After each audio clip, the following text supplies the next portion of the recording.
The Golden State Warriors, in all of their infinite glory.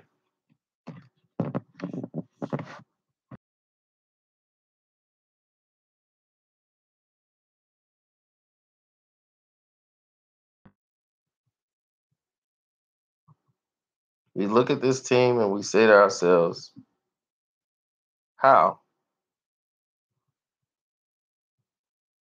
How did something like this happen? They were up 12-0 to start the game.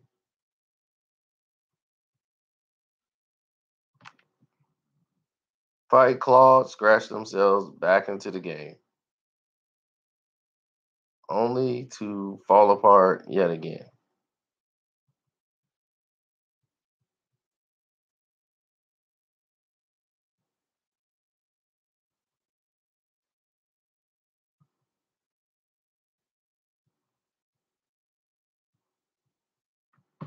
From the opening parts of the game, Houston was turning the ball over. They were getting ready to turn on each other.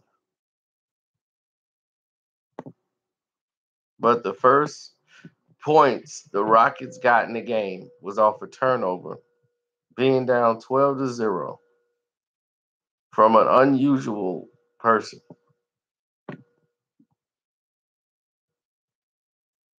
And Draymond Green wasn't looking for the ball. Ball hits him, the Rockets get it and get a layup, and it was 12-2. And I said, something's wrong. Steve Kerr called a timeout immediately. It was 12-2. Golden State was up 12-0 to start the game with 7 minutes to go in the game. And they give that layup up off that turnover because Draymond wasn't looking for the ball. That's very unusual for Draymond. That's exactly what I said. I said, something's wrong. That don't happen. Dre fell asleep. So as the game played on and I'm watching the game, it was very evident that the Houston Rockets mentally were in a different space. Mentally, they had decided we're not going to falter. We're not going to fold. We're going to stand strong. We're going to stand firm. And this is how we're going to do it. They consciously made that effort. Not once, not twice, but repeatedly through the game that they were not going to break. So they made the extra pass. And what people didn't see is people like Truck Tucker down there was shoving people around. He was like a man possessed on defense. And the absence of Iguodala was very noticeable because with Iguodala, he's going to cut to the basket on offense. Well, the refs did play a huge part as the Rockets shot 23 free throws. They shot more than 23 in the game. That's how they really got their rhythm to stay in the game.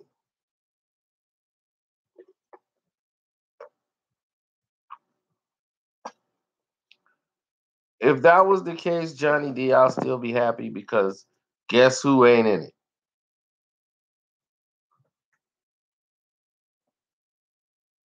But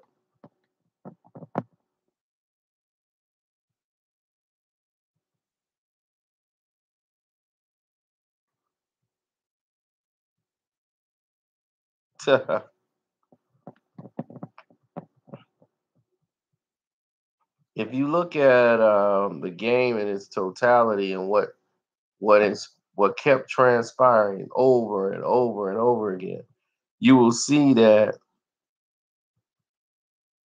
you'll start to see the flow, the ebb and flow of the game. The second quarter was bizarre.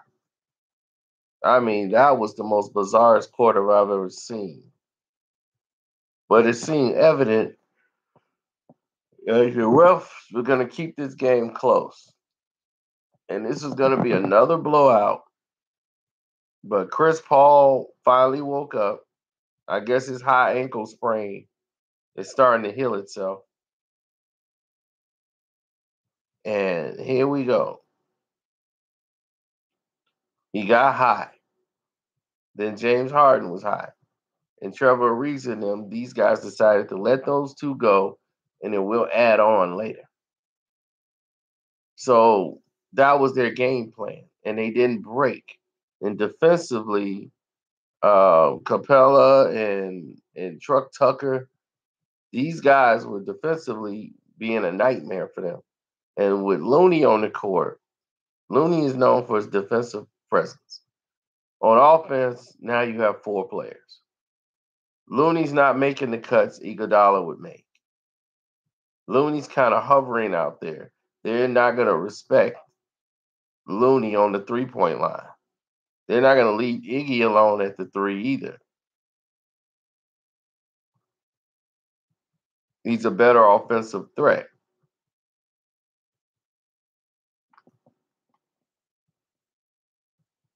Yeah, Truck Tucker was down there moving people around, and on defense, he was wearing them down. And that last 2-minute stretch in the second quarter where Draymond got posterized, Draymond Green is the reason they lost this series. I mean, not the series, but the game. Draymond fell asleep this game, and I don't understand. But this is the only game in history I have ever seen Draymond Green play this bad. On defensive switches, he was falling apart. I've never seen Draymond Green play like this in my whole life. I have never seen him play this bad consistently through a game. Everybody makes a bad play in a game. But from that very first turnover to the end of the game, Draymond, yeah, it seemed like he wasn't locked in for this game like he should be. And it blew my mind. I'm not used to seeing Draymond Green not be a factor or to be on an island somewhere. And I'm like, what is going on with Dre? It just blew my mind. I have no idea. And he's a family member. So that's very unusual. He's from Saginaw, Michigan, which that's very unusual.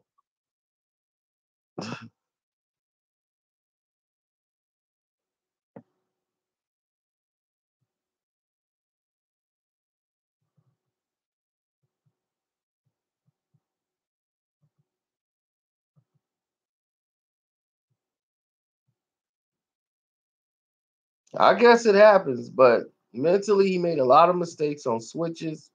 They didn't know who was supposed to be guarding who. And the Warriors were giving up the middle. They were just basically a puppet on a string.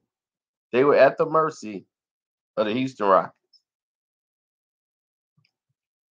Then the third quarter starts. Steph gets going. Everybody else like, okay, I can go to sleep now because Steph is cooking. So they're not expecting to get the ball. And I was afraid this was going to happen because Durant started out like he was having one of those games. And when I mean one of those, he did go to the paint, rough him up.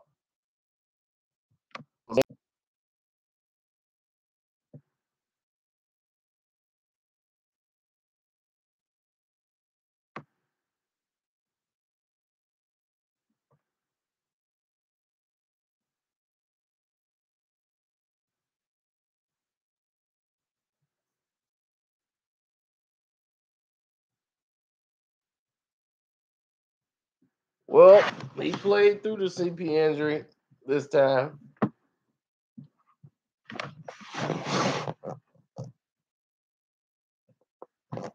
Well, the Rockets half court game works if Chris Paul can score the basketball. If Chris Paul is scoring the basketball or present the fact that he can score the basketball, they're not concerned. They can run what they want to run in their sets. Trevor Ariza don't have to be the main guy. He could be an additional player that can add on. Truck Tucker, you don't need him to score 20-some points a game. That's not going to happen. Truck Tucker can be effective defensively. That's where you need him the most and be real physical on Kevin Durant. Today, Kevin was off. That's what happens when you beat a team by 40-something points. And then have to come back the next day. You're going to have runs. You have streak of runs, and then you're going to have a streak of flatness. And Kevin Durant was flat. He was completely flat.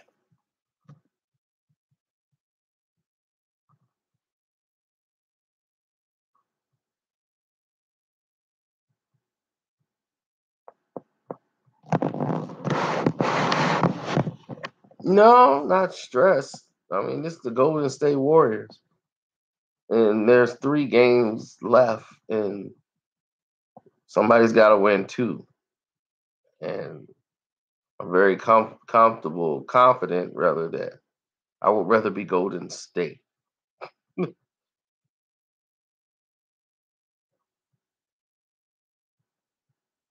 But this is the first time we've had a competitive game in 7 blowout games.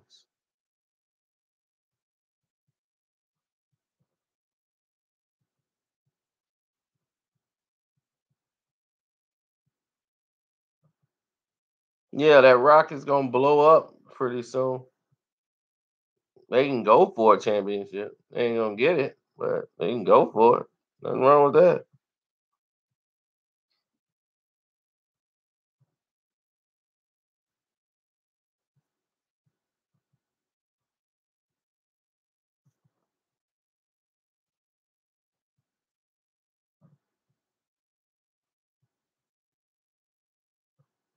Oh well, Kerr was his usual bad coaching self.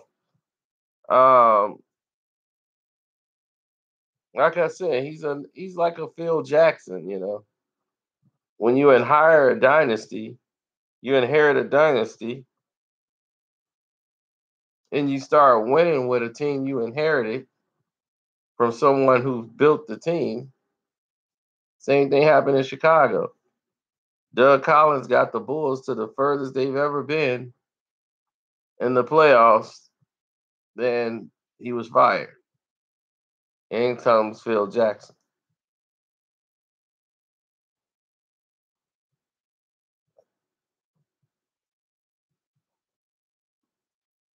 Here, Mark Jackson built this team, and in comes Steve Kerr. Now, Kerr gets all the credit, all the accolades, and no one talks about Mark Jackson.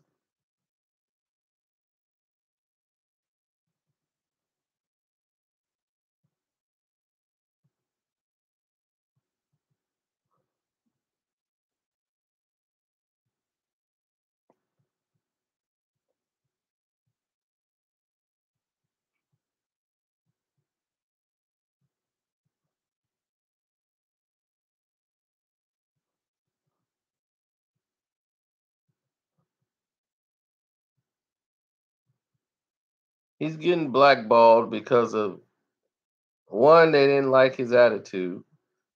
They didn't like it the fact he fired Scalabrine. They didn't like the fact, how dare you fire Scalabrine? That was a whole different decision.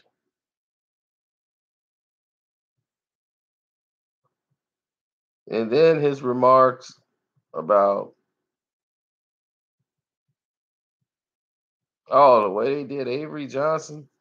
He was the fiery, Avery Johnson. Avery Johnson, we'll talk about that later. But the fact that he couldn't even get an NBA coaching job was ridiculous. The problem with Avery Johnson was simple, and they still let it get out of control.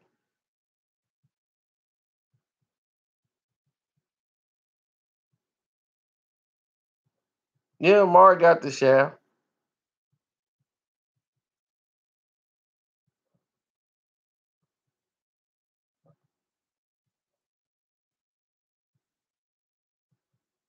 Well, see, Shannon Sharp and Nick Wrong, what they want to do is they're gonna try. They feel like that's the best way to enhance LeBron is to talk down to Kevin Durant. If we talk down on Kevin Durant, then that's gonna boost up. Then that's gonna boost up LeBron because he's the only one closest to LeBron. Because in their heart of hearts, they know Kevin Durant is the better basketball player. He's the guy that pissed on LeBron through the entire NBA Finals last year.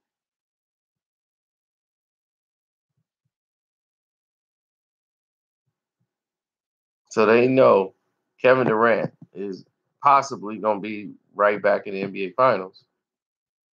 They got a problem. Kevin Durant was off early today. He was off. He was not 100%. And see, that's why when these guys have blowout games, you try to rest these guys as much as you can. I think Kevin Durant played way too many minutes in a blowout victory the last time out.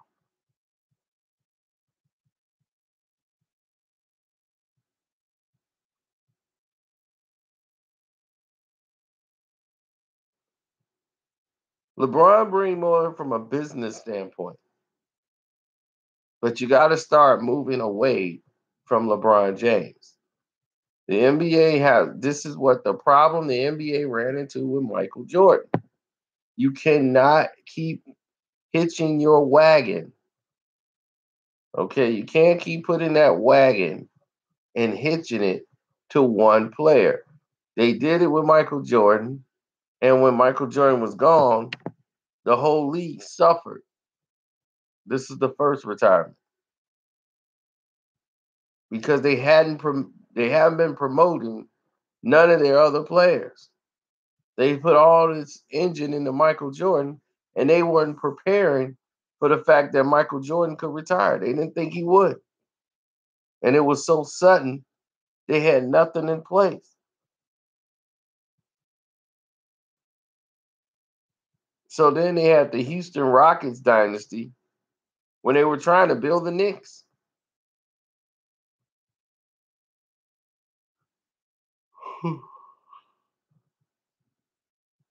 So they had an NBA Finals that nobody really cared about.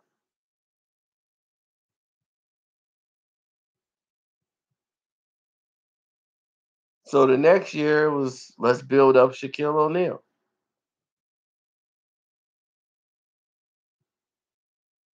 It was Penny and Shaq. Penny and Shaq.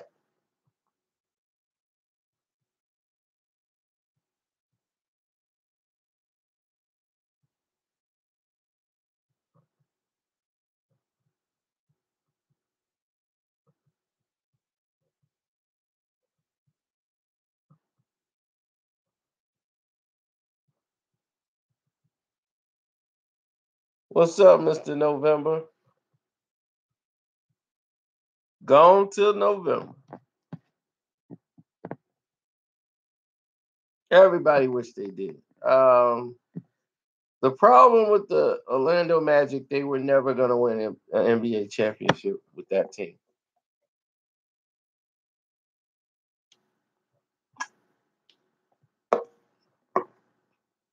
They weren't mentally disciplined.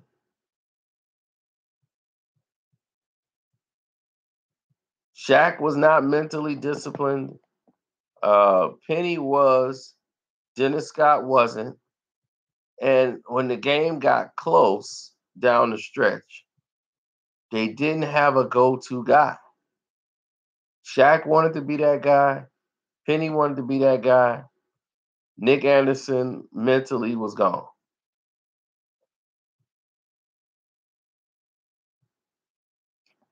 Nick was great defensively and did a lot of great things until he made one mistake. He missed 2 free throws. And because he missed 2 free throws and they end up losing game 1 of the NBA Finals, he never recovered. For his entire career, he never recovered. It mentally destroyed him.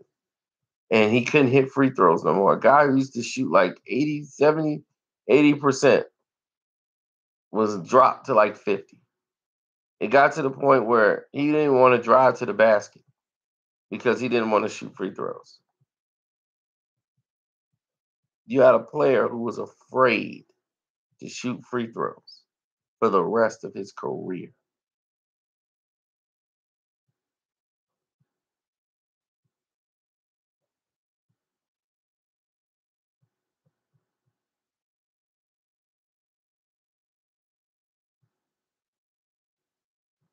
The acquisition of Horace Grant was key. It helped get them to the NBA Finals. But they couldn't get over the hump because down the stretch, they didn't know who to go to. They had big guys that could stay with Horace. Horace was gonna get his. Shaq was gonna get his. And what Horace brought was a professionalism and maturity to the team.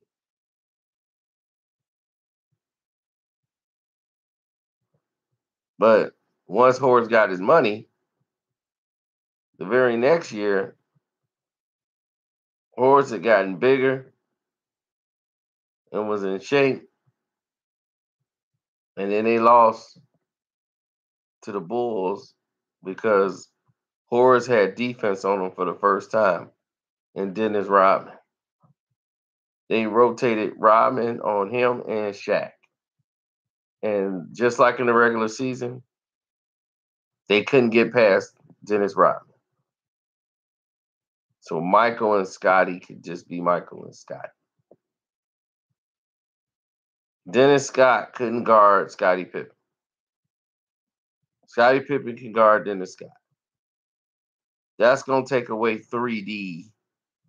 And then they don't have to worry about helping out on Horace Grant because they didn't have a power forward that could deal with Horace. Now you got Dennis Rodman, Mr. All Purpose. You ain't got to worry about nothing. And since Orlando didn't run pick and roll, there was nothing they could do.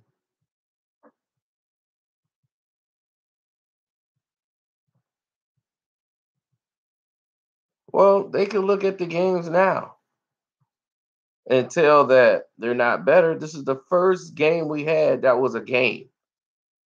We didn't have a blowout. Everything else has been 20 points, 30, 40. We seeing 40-point blowouts from two teams that's supposed to be the best. It's like if you the best team and y'all the two best, why are you losing by 40? Where's that at?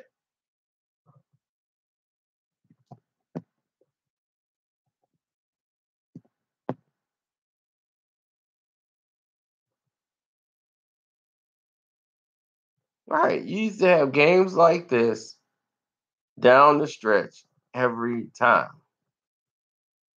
You had great games. Now you don't have great games. You have great performances. That's it. Oh, Steph Curry scoring like 20. Oh, look at the three. There's another three. Oh my God. 127 to 86. Who wants to watch that game? Who wants to watch 126 to an 89 game and think they saw a great game? You saw one team who the Boston Celtics never led in Cleveland. Never led a game. all the way through. Both games, never led.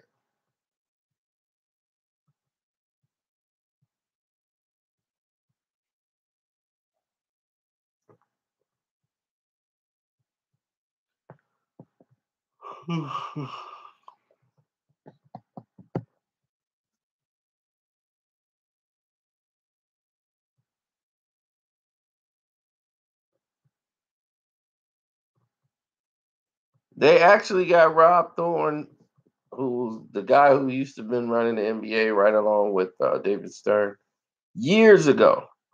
He was asked this. This before Adam Silver Slipper took over. Rob Thorne, and they told Rob Thorne, and they said to Rob, they said, "The NBA. Do you think this is what people want to watch right now?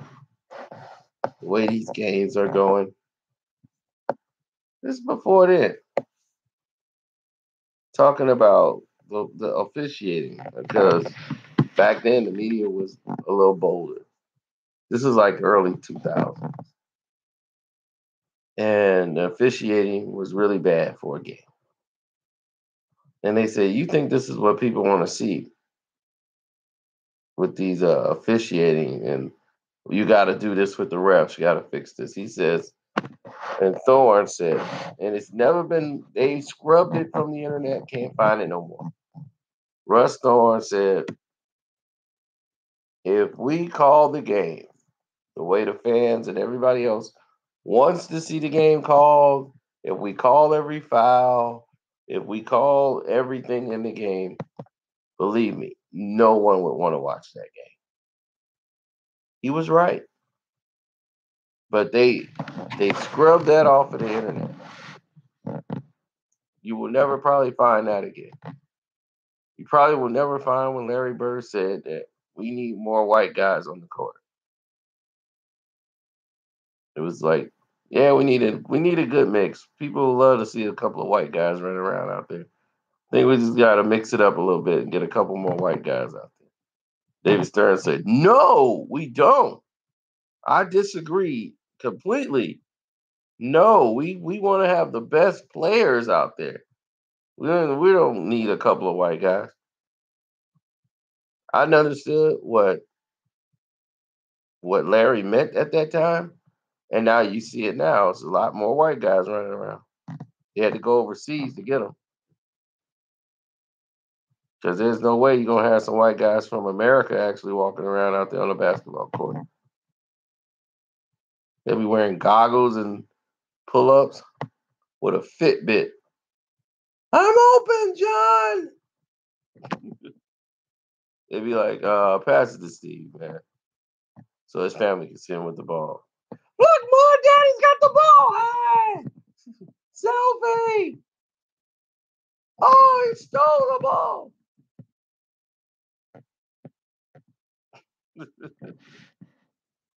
So yeah, well, they're trying to work on that so that you'll see more Indian Americans in the game. Um, the last Indian player I remember was Allah Abdenabi. That was the only player I've seen to make it, but Allah Abdenabi was their guy, man. I remember playing basketball with this Asian guy. He told me he was gonna be the first Asian. He's like, "I'm gonna be the first Hindu basketball player in the NBA." I'm like, "Good luck. Like, you can't beat me. There's no way you finna go to the league." But good luck. No way to dream.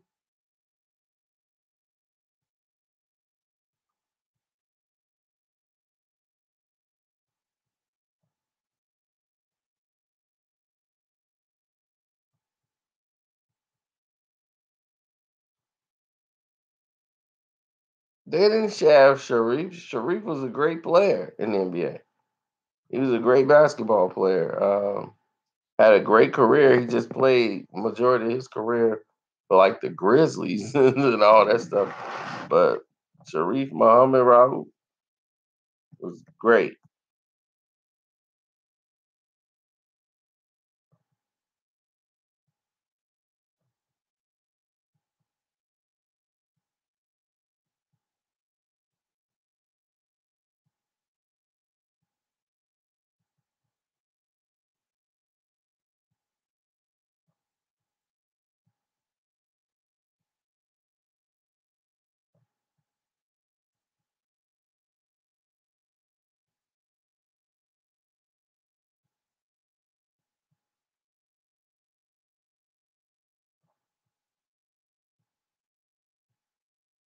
Oh yeah, Mahmoud Abdul Rauf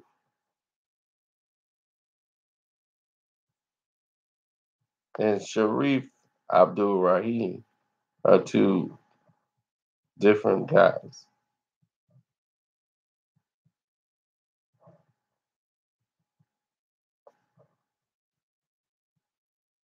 Get me back on the court right now. I have to work at that.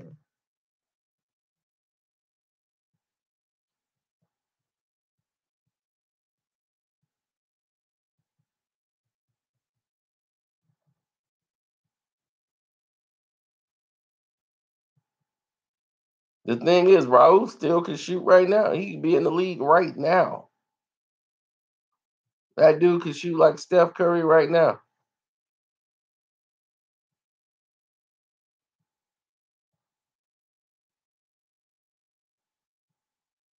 Yes, he has Tourette's, but it seems to be in remission because I don't see him do it as much.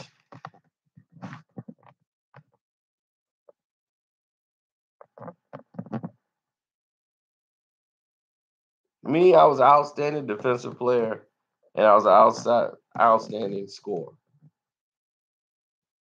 My mid-range game and my three-point shooting was I was Steph Curry before Steph Curry. I didn't have the handles that Steph had. That was not my game.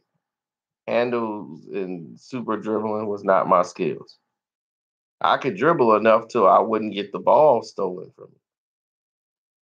And that's what used to kill me all the time. Guys be like, man, you don't even got no real cross like that.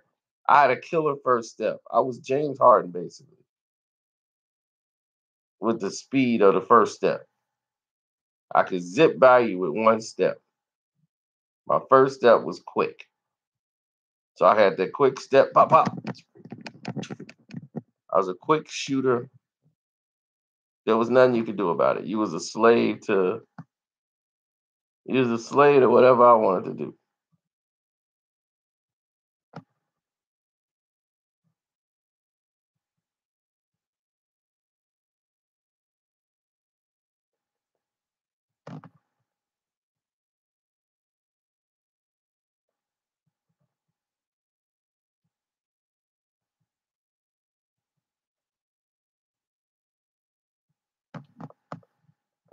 I was like Smush Parker. No,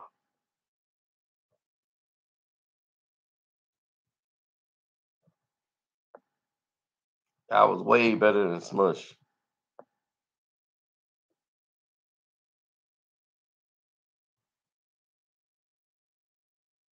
No, that's the thing. People be like, man, you can't dribble, but then who stole the ball from you?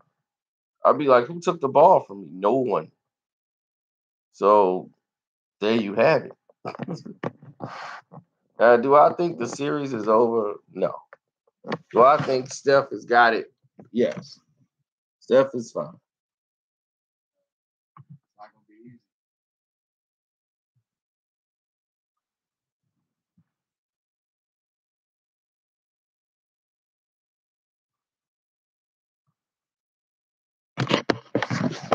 So I think the Warriors will still win. I just don't think Draymond will have another bad performance. If you look at the stats sheet,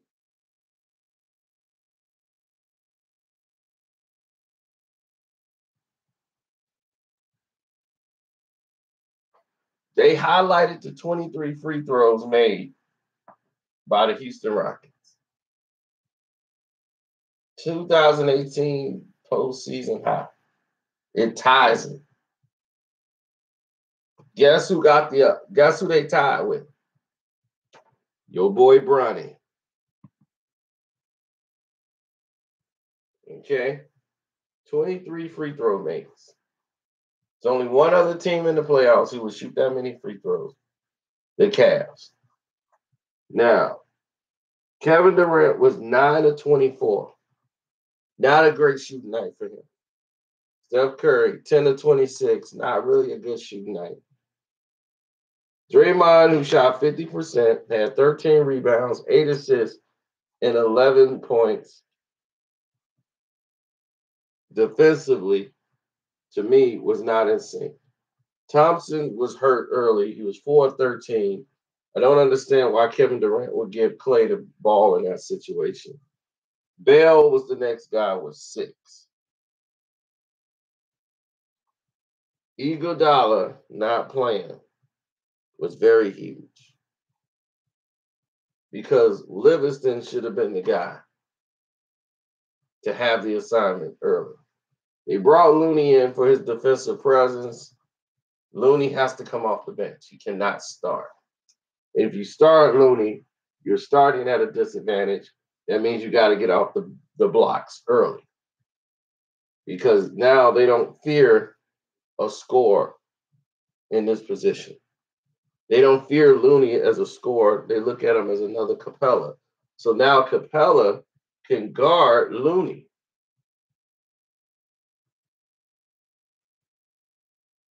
No one's going to guard Looney if Looney goes to the 3. If he goes to the 3-point line, who's going to switch out on Looney? Nobody. They're going to let him languish there, and they can just go and still nobody's going off the bite. So you have a situation where you have no scorer at that position, or somebody who they view as a threat.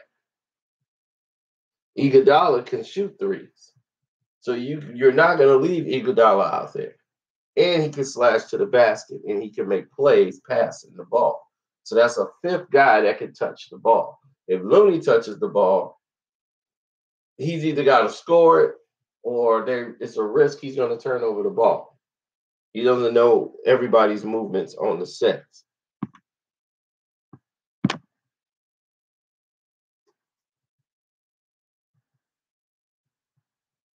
Ariza only shot 4 shots, got 9 points. Why? Because this is the amount of shots you want from Trevor Ariza. Trevor Ariza is a utility man at this point. Trevor Ariza's job is to play defense and shoot when these guys don't have it going. Gordon was 4-14. He was awful. But he got 14 points, and he didn't shoot 20-some shots. CP Hendry was 50%, 10 or 20. Played a solid game all the way through. Harden played a smart game for the first time in his career. He didn't force a lot of shots. And all of this, they should have still lost by double digits. Clay was off because he had injured his knee. Should have not touched the ball in that final minutes. Curry and Durant had to touch the ball and make that decision. Draymond should have known that and set up the play. Kevin Durant got to know at that point, you got to drive to the basket. They're not calling it. They're not calling it, but you got to drive to the basket, pump fake, but you got to be the guy to score because you're the best mid-range scorer out of the 2. Steph, he was tired. After that 3rd quarter, he was tired. Couldn't get his energy back in the 4th. They had to put him back too early. I felt that Kerr made a big mistake keeping him in and rushing him back in the game before it was time. The worst game I've seen Draymond play, and he almost had a triple-double. So what does that tell you about a triple-double? Mentally fell asleep on a lot of defensive plays, and it cost the team. Now you got these people excited. We have to prove that, to ourselves, weathering the storm, the runs that they made, and knowing that now we get a chance to go back home. We knew we had to get at least one win here. We got it. And so now it's a 3-game series. Look at how the game, went. We were in pretty good shape for 44 minutes. With a chance to win and take real control of the series, but it didn't happen. Now we got to fight, and really understand this is a true playoff type experience, and it's not going to be easy against a great team like Houston. So we're up for it though. So there you have it. It's your boy Carcino. I'm out.